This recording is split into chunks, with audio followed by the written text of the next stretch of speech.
Marseille. Dans les deux cas, la piste du règlement de compte sur fond de trafic de stupéfiants est privilégiée par les forces de l'ordre et les magistrats.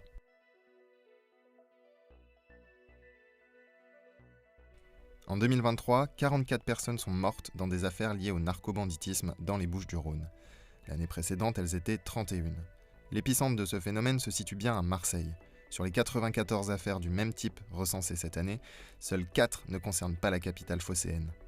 Au centre de ces règlements de compte se trouve la cité de la Paternelle, dans les quartiers nord de la ville. Elle est le lieu d'un trafic lucratif pour lequel 2 clans s'affrontent depuis plusieurs semaines. Début juin, les forces de l'ordre ont même arrêté une équipe de tueurs à gages soupçonnés de nombreux assassinats en lien avec cette guerre de gangs. Le trafic de stupéfiants constitue l'une des activités les plus lucratives et meurtrières en France. Rien qu'à Marseille cette année, la police a déjà saisi 740 armes ainsi que 12 millions d'euros. De même, 1144 personnes ont été interpellées. Dans une interview aux Parisiens, le ministre de l'Intérieur Gérald Darmanin a fait état de 1000 points de deal en moins d'un an sur l'ensemble du territoire. Elle pourra être détachée là où le trafic est présent afin de démanteler ces réseaux.